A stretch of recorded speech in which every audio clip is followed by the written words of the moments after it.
Hello guys, welcome back to my channel. ഞങ്ങൾ പാൽക്കപ്പയും ചിക്കനൊക്കെ ഉണ്ടാക്കാൻ പോകാനല്ലേ. അപ്പോൾ അതിന് നമ്മൾ സാധനങ്ങൾ മേടിക്കാൻ പോകാനല്ലേ. ചുണ്ട് പൊട്ടിയില്ലേ? സൂചി എവിടെ? എത്ര സ്റ്റിച്ച് ഉണ്ട്? 3 എണ്ണം. അതാ, അതെങ്ങനെയായേ? ആ, വീണതോ? അല്ലേ, വീണതല്ലേ? ആ, അതുമ്മ ആരെ മുറിയാക്കിയേ? ആരെ മുറിയാക്കിയേ? ആരെ മുറിയാക്കിയേ? നമുക്ക് അതിന് മുന്നേ ബീച്ചിൽ പോകേണ്ട ആവശ്യമുണ്ട് അല്ലേ? ബീച്ചിലേക്ക് പപ്പേൻ്റെ അടുത്ത് പോകേണ്ട ആവശ്യമുണ്ട് അല്ലേ? അപ്പം നമ്മൾ ആദ്യം നേരെ പോയത് ബീച്ചിലേക്കാണ് കേട്ടോ. അപ്പോൾ ബീച്ചിൽ പോയിട്ട് ഇപ്പോൾ അവിടെ ചിക്കൻ മേടിച്ച് വെച്ചിട്ടുണ്ടായിരുന്നു. അപ്പോൾ പാൽക്കപ്പയും ചിക്കനും ഉണ്ടാക്കാനുള്ള പരിപാടിയിലാണ് നമ്മൾ പോയിട്ടുണ്ടായിരുന്നത്. അപ്പോൾ നേരെ പോയി ബീച്ചിൻ്റെ അവിടെ തൊട്ടടുത്ത് തന്നെ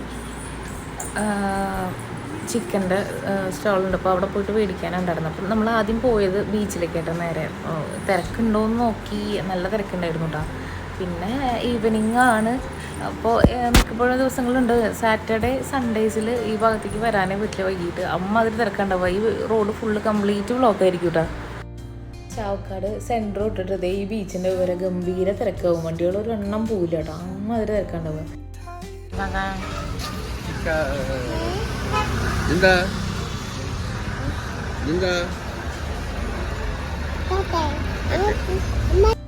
പിന്നെ അവിടെ നിന്ന് നേരെ നമ്മൾ ചാവക്കാടിക്കേട്ട പോയിട്ടുണ്ടായിരുന്നു. അപ്പോൾ അവിടെ പോയിട്ട് കപ്പ മേടിക്കാനുള്ള പരിപാടിയായിരുന്നു. അങ്ങനെ പിന്നെ നമ്മൾ തിരഞ്ഞ് പോയി. ആദ്യം ഓരോരുത്തർ കണ്ടു, പക്ഷേ അത് നല്ലതായിട്ട് തോന്നിയില്ല. നമുക്ക് കപ്പ കണ്ടറിയാൻ പറ്റില്ല. കുറച്ച് നല്ലതും കുറച്ച് ദിവസം ഇരുന്നതാണ് വെച്ചാൽ അത് കംപ്ലീറ്റ് ആയിട്ട് ഇങ്ങനെ എന്താ പറയുക, ഇങ്ങനെ ഡ്രൈ ആയ പോലെ ഉണ്ടാവും. അപ്പോൾ പിന്നെ നമ്മൾ നേരെ നമ്മുടെ മുനിസിപ്പാലിറ്റിയുടെ ഓപ്പോസിറ്റ് ഭാഗത്ത് ഉള്ള ഷോപ്പുണ്ട്. അപ്പോൾ അവിടുന്ന് പച്ചക്കറി സാധനങ്ങളൊക്കെ മുന്നേ വീട്ടിലേക്ക് എടുത്തിരുന്നിട്ട് അവിടെ നോക്കുമ്പോൾ എല്ലാ സാധനങ്ങളും ഇരിക്കുന്നുണ്ട്. മധുരക്കിഴങ്ങും കപ്പയും കൈതച്ചക്ക അങ്ങനത്തെ എല്ലാ ഐറ്റംസും ഉണ്ട് ഇതിൻ്റെ ഉള്ളിൽ. അപ്പോൾ നമ്മൾ കപ്പ മേടിച്ചിട്ട് പിന്നെ തിരിച്ചു പോരുന്നുണ്ടാവും. അതായത് നമ്മുടെ ഈ ഒരു ഭാഗത്ത് സെൻറ്ററിൻ്റെ അവിടെ നിന്ന് കുറച്ചും കൂടെ ഭാഗത്ത് എത്തിയപ്പോഴത്തേനും ബ്ലോക്ക് സ്റ്റാർട്ട് ചെയ്തിട്ടുണ്ടായിരുന്നു. ഇവിടെ ഇപ്പോൾ പണി നടക്കണ കാരണം കൊണ്ടും പിന്നെ നമ്മുടെ റോഡിന് വീതി കുറവുള്ള കാരണം കൊണ്ടും എപ്പോഴും തിരക്കാടുണ്ടാവാറ്. അപ്പോൾ ഇത് നമ്മുടെ നാട്ടിലത്തെ അമ്പലമാണ് കേട്ടോ. നാഗേക്ഷി അമ്പലം എന്നാ പറയുക. എന്താ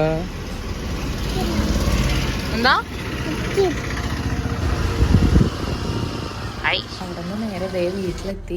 അപ്പോൾ ചിക്കൻ കറിയും പാൽക്കപ്പയും വെക്കാനുള്ള പ്ലാനിലായിരുന്നു നമ്മൾ. ചിക്കനും കപ്പയൊക്കെ പോയി മേടിച്ചിട്ടുണ്ടായിരുന്നു. പക്ഷേ ഇവിടെ വന്നപ്പോൾ പ്ലാനുകളിലെല്ലാം മാറ്റം വന്നു കേട്ടോ. അപ്പോൾ ചിക്കൻ നേരെ വറക്കാന്നുള്ള ഒരു സെറ്റപ്പിലോട്ട് എത്തി. പിന്നെ അപ്പോൾ ഞാൻ ചിക്കനൊക്കെ മാഗ്നേറ്റ് ചെയ്ത് വെച്ചു.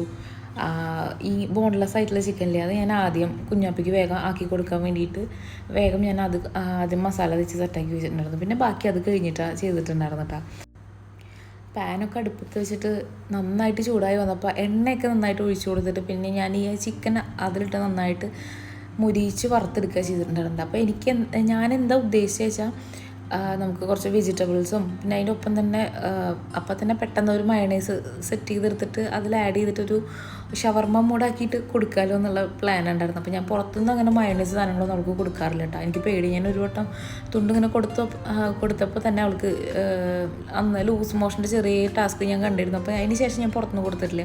അവൾക്ക് എന്തുണ്ടെന്ന് വെച്ചാൽ മയണൈസ് ഇല്ലാണ്ട് ഞാൻ കൊടുക്കുക. അപ്പോൾ എന്താ വെച്ചാൽ നമ്മൾ വീട്ടിലുണ്ടാക്കിയത് അപ്പയ്ക്കപ്പം ഉണ്ടാക്കിയിട്ടുള്ള കാരണം കൊണ്ട് ഞാൻ ഇന്ന് അങ്ങനെ മിക്സ് ചെയ്ത് കൊടുത്തു എന്ന് മാത്രം. അപ്പോൾ അവൾ കഴിക്കുകയും ചെയ്തു. വേറെ പ്രശ്നങ്ങളൊന്നും ഉണ്ടായിരുന്നില്ല കേട്ടോ. അപ്പോൾ ഞാനത് വേഗം അതങ്ങനെ സെറ്റ് ചെയ്ത് കൊടുത്തു. പപ്പയ്ക്ക് ചൂടാക്കിയിട്ടുണ്ടായിരുന്ന ചപ്പാത്തി ഉണ്ടായിരുന്നു കേട്ടോ. അപ്പോൾ അത് തുറന്നെങ്കിൽ എടുത്തിട്ട് ജസ്റ്റ് അതിലിങ്ങനെ റോൾ ചെയ്തിട്ട് ഞാൻ കൊടുത്തിട്ടുണ്ടായിരുന്നു. ഇത് വാങ്ങിയ ചപ്പാത്തിയായിട്ട് ഞാൻ അങ്ങനെ വാങ്ങിയ ചപ്പാത്തി അധികം പ്രൊമോട്ട് ചെയ്യാറില്ല. അവൾക്ക് ഞാൻ അങ്ങനെ കൊടുക്കാറില്ല. എനിക്ക് ഇഷ്ടമല്ലേ, ഒന്നാമത് എനിക്ക് താല്പര്യമില്ല വാങ്ങിയ ചപ്പാത്തി. ഞാൻ ഇവിടെ ആയാലും നൈറ്റ് ഞങ്ങൾ ചപ്പാത്തി തന്നെ കഴിക്കാറിട്ടാ. പക്ഷേ ഞാനത് എപ്പോഴും ഉണ്ടാക്കുക ചെയ്യാറ്. ചൂടോടെ അപ്പയ്ക്കപ്പം ഉണ്ടാക്കിയിട്ട് അങ്ങനെ കഴിക്കുക ചെയ്യാറ്. അങ്ങനെ വേടിച്ചിട്ട് ചപ്പാത്തി അങ്ങനെ കൊടുക്കാറില്ല കേട്ടോ. അപ്പം ഇങ്ങനെ റോൾ ചെയ്തിട്ട് ഇങ്ങനെ കൊടുത്തപ്പോൾ അവൾക്ക് ഭയങ്കര ഇഷ്ടമായി. പിന്നെ ബാക്കി ചിക്കൻ്റെ പരിപാടിക്ക് എൻ്റെ ഭർത്താവ് എന്നെ ഉള്ളിയും ഇഞ്ചിയൊക്കെ നന്നാക്കി സഹായിക്കുന്നുണ്ട് കേട്ടോ. അപ്പോൾ അത് വേഗം റെഡിയാക്കിയിട്ട് കപ്പ പുഴുങ്ങി അതുപോലെ മീൻകറി ഉണ്ടായിരുന്നു കേട്ടോ ഉച്ചക്കത്തെ. അതൊക്കെ കൂട്ടിയിട്ട് നന്നായിട്ട് ഫുഡ് അടിച്ചു. മീനിനെ പിടിക്കാനല്ലേ പോണേ, കവര് കാണാനാ പോണേ. എന്താണ്? ഞൗഞ്ഞിയല്ല, കവര്. ചാവക്കാട് ബീച്ചിൽ കവര് വന്നിട്ടുണ്ട്. കവര് വന്നിട്ടുണ്ടല്ലേ? എന്നാലും നമുക്ക് കിട്ടിയ ഇൻഫോർമേഷൻ അവിടെ പോയിട്ട് പണി വളരെ മതിയായിരുന്നു. തീവണ്ടി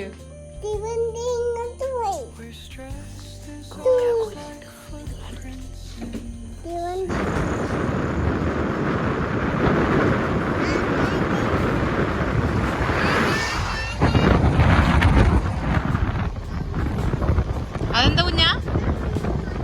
അമ്പലിമാമയാണോ? ബീച്ചിൻ്റെ അവിടെ എത്തിയിട്ടുണ്ട് കേട്ടോ. അപ്പം നമ്മൾ ആദ്യം ഇങ്ങനെ ഉള്ളിൽ പോയിട്ട് മൊത്തത്തിലൊന്ന് നോക്കി. കാരണം രാത്രി സമയമാണ് ബീച്ചിലേക്ക്.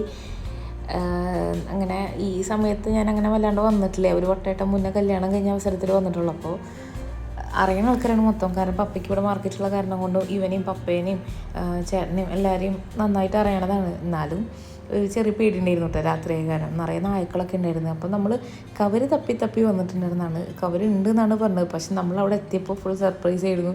കുറേ ആൾക്കാർ കവര് കാണാൻ വന്ന് നോക്കി നിന്നിരുന്നുണ്ട്. അപ്പോൾ ഇവൻ്റെ കൂടെ അങ്ങനെ വർക്ക് ചെയ്യണ ഒരു കുട്ടീനെയും കണ്ടിരുന്നു കേട്ടോ അവിടെ നിന്ന്, നമ്മുടെ ഗുരുവായൂരുള്ള തന്നെ. അങ്ങനെ സംസാരിക്കും കാര്യങ്ങളൊക്കെ ചെയ്തപ്പോൾ ഇവൻ ആദ്യം നോക്കിയപ്പോൾ ഒന്നും കണ്ടില്ല. അപ്പോൾ അവൻ പറയാം കവര് പോയിട്ട് കവറ് പോലും ഇല്ല ഇവിടെ എന്ന് പറഞ്ഞിട്ട് അങ്ങനെ നിൽക്കുമ്പോഴാണ് ഇതേ ദൂരെ ഒരു വെളിച്ചം കണ്ടോ, ലൈറ്റ് ഹൗസിൻ്റെ അല്ലാണ്ട് ഇടയിലൊരു വെളിച്ചം കണ്ടോ. ഈ സംഭവം അതായിരുന്നു. അങ്ങനെ സൂം ചെയ്ത് നോക്കി. പക്ഷേ ഫോണിൻ്റെ ക്ലാരിറ്റി നൈറ്റ് ഭയങ്കര ശോകമാണ്. നമുക്ക് ഈ ചെറിയ തോതിൽ കവർ ഇവിടെ കാണാൻ പറ്റിയിട്ടാ. ബീച്ചിൻ്റെ മെയിൻ ബീച്ച് ഭാഗല്ലേ? അല്ല എന്തിട്ടാ സ്ഥലം പറയാം? ബ്ലാങ്ങാട് ബീച്ചാ. ബ്ലാങ്ങാട് ബീച്ച് നമ്മുടെ വീടിൻ്റെ തൊട്ടടുത്തുള്ള ബീച്ച്. അപ്പോൾ ഇവിടെ കുറേശ്ശെ നമുക്ക് തിരുമലയൊക്കെ വരുമ്പോൾ കാണാൻ പറ്റി. പക്ഷെ നമുക്ക് അഞ്ചങ്ങാടി ഭാഗത്തും കൂടെ ജസ്റ്റ് ഒന്ന് വെറുതെ പോയോക്കട്ടാ. ശരിക്കും അത്രയും നമ്മുടെ ഫിലിമിലൊക്കെ കാണുന്ന രീതിക്ക് വിസിബിളായിട്ട് കാണുമെന്ന് ജസ്റ്റ് പോയി നോക്കി നോക്കാം. ഫുള്ള് ഇങ്ങനെ ഇറങ്ങാൻ പറ്റിയിട്ടുള്ള തരം ഇങ്ങനെ സ്ഥലങ്ങളൊന്നുമില്ല. ജസ്റ്റ് ഇങ്ങനെ റോഡ് പാസ് ചെയ്യുമ്പോൾ കാണാൻ പറ്റുകയാണെങ്കിൽ അതും കൂടെ വീഡിയോ എടുക്കാമല്ലോ എന്നുള്ള പ്ലാനിലാണ് പോണത്. നമുക്ക് നോക്കി നോക്കാം എന്തായാലും. അഞ്ചങ്ങാടി എത്തുന്നതിന് മുന്നേ ഒരു പള്ളി ഉണ്ട് കേട്ടോ. അതിൻ്റെ നേരെ ഓപ്പോസിറ്റ് ഒരു വീടിൻ്റെ സൈഡിൽ കൂടെ നേരെ കയറാൻ പറഞ്ഞൊരു ഗ്യാപ്പുണ്ട്. ആ ഗ്യാപ്പിൽ കൂടെ കണ്ടതാണ് കേട്ടോ അത്. ഞങ്ങൾ ഇറങ്ങി. അയ്യോ, ഞാൻ കുറേ കാലമായിട്ട് ആഗ്രഹിക്കുന്ന ഈ കുമ്പളങ്ങി നൈറ്റ്സ് ആ ഫിലിമൊക്കെ ഇറങ്ങിയ സമയം തൊട്ടിട്ട് നമുക്ക് ആ ഒരു സീസൺ ആകുമ്പോൾ നമുക്ക് കൊച്ചി പോവാം, നമുക്കത് കാണാം. ഞാൻ ഏകദേശം ഇപ്പോൾ 2-2.5 കൊല്ലമായി കല്യാണം കഴിഞ്ഞിട്ട്. അതിന് മുന്നേ ഒരു 1 ഇയർ ഞങ്ങളിങ്ങനെ അടിച്ചു പൊളിച്ച് നടക്കുന്ന ടൈം ഉണ്ടായിരുന്നു. ആ ടൈം തൊട്ട് ഞാൻ പറയണതാണ്. അതുപോലെ എൻ്റെ ബക്കറ്റ് ലിസ്റ്റിലുള്ള ഒരു സ്ഥലമാണ് കേട്ടോ ആദ്യമൊക്കെ. അതവിടെ നിൽക്കട്ടെ. ഇതിനെപ്പറ്റി പറയാം. അയ്യോ, എനിക്ക് എങ്ങനെ പറഞ്ഞു തരേണ്ടതെന്ന് അറിയില്ല. അത്രയും അടിപൊളിയായിരുന്നു കേട്ടോ ആ ഒരു വ്യൂ എന്ന് പറയണത്. നമുക്ക് തിരമാലകൾ ഇങ്ങനെ നീല കളറിൽ, അത് രാത്രി ജസ്റ്റ് ഈ ഒരു കളേഴ്സ് മാത്രം നമുക്ക് ആ ഒരു ടൈമിൽ അവിടെ കാണാൻ പറ്റുള്ളൂ. തിരമാലകൾ വന്നുകൊണ്ടിരിക്കുമ്പോൾ അതേ ഈ ഒരു നീല കളറിൽ മാത്രം. എന്ത് ഭംഗിയായിരുന്നു കാണാൻ വെച്ചിട്ടാ. അപ്പം ഞാൻ കുഞ്ഞാപ്പിക്കും കാണിച്ചു കൊടുത്തിട്ടാ ഇങ്ങനെയാണെന്ന് പറഞ്ഞിട്ട്. പക്ഷെ അവൾക്ക് അതറിയാനുള്ള പ്രായമൊന്നും ആയിട്ടില്ല. അങ്ങനെ പിന്നെ കുറേ നേരം ഞങ്ങളത് നിന്ന് നോക്കി. മാക്സിമം നല്ല രീതിക്ക് വീഡിയോ എടുക്കാൻ നോക്കിയിട്ടുണ്ട്. പക്ഷേ ഞാൻ പറഞ്ഞില്ലേ, വീഡിയോ ക്യാമറയുടെ ക്വാളിറ്റി നൈറ്റ് വൻ ശോകമാണ്. അപ്പോൾ എത്രത്തോളം എടുക്കാൻ പറ്റുന്നോ അത്രത്തോളം അത് എടുക്കാൻ നോക്കിയിട്ടുണ്ട്.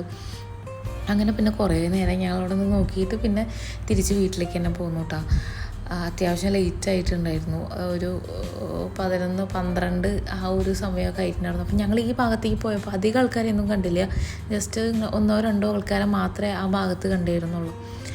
അങ്ങനെ പിന്നെ നമ്മുടെ ലൈറ്റ് ഹൗസൊക്കെ എത്തുന്നതിന് മുന്നേ ആണ് കേട്ടോ ഈ ഒരു സ്പോട്ട്. അതിൻ്റെ തൊട്ടപ്പുറത്തൊരു കഫേ അങ്ങനെ എന്തൊക്കെയോ സംഭവങ്ങളൊക്കെ ഞങ്ങൾ കണ്ടിട്ടുണ്ടായിരുന്നു. അപ്പം നിങ്ങൾ കവര് കാണാൻ ആഗ്രഹമുള്ള ആൾക്കാരാണെന്ന് വെച്ചാൽ മസ്റ്റായിട്ട് ഇതേ നേരെ പോകുന്നുള്ളൂ കേട്ടോ ചാവക്കാടിക്ക്. ഈ ഒരു ടൈമിൽ അവിടെ എന്തായാലും ഉണ്ട്. ഞങ്ങൾ പോയിട്ട് ഞങ്ങൾ കണ്ട് വിശ്വാസമായിട്ടുള്ള കാര്യമാണ്. അപ്പോൾ ബ്ലാങ്ങാട് ബീച്ചിലേക്ക് പോകണേക്കാൾ കുറച്ചും കൂടെ ബെറ്ററായിട്ട് നമുക്ക് അഞ്ചങ്ങാടി പോണ വഴിക്ക് ഒരു പള്ളിയുണ്ട്. അതിൻ്റെ നേരെ ഓപ്പോസിറ്റ് ഭാഗത്തേക്ക് കയറാൻ പറ്റും. ചെറിയൊരു മതിൽക്കെട്ട് പോലെ ഉണ്ട്. അത് നേരെ ചാടിക്കയറുന്നു കഴിഞ്ഞാൽ ഈ ഒരു എന്താ പറയുക, ഈ ഒരു ബീച്ചിൻ്റെ സൈഡാണ്. അപ്പോൾ ആഗ്രഹമുള്ളവരൊക്കെ വന്ന് കാണുക. ഇറങ്ങാനൊന്നും പറ്റില്ല കേട്ടോ. അത്യാവശ്യം നമുക്ക് എങ്ങനെയെന്ന് അറിയില്ല. ആ ഭാഗത്തൊക്കെ ഇങ്ങനെ താഴ്ച കൂടുതലുള്ള ഭാഗത്തൊന്നും. അപ്പോൾ ഇതേ ഈ ലൈറ്റ് ഹൗസൊക്കെ എത്തുന്നതിന് മുന്നേ ഈ ഒരു കഫേൻ്റെ ഒക്കെ തൊട്ടിപ്പുറം ഭാഗമായിട്ടാണ് വരുന്നത്.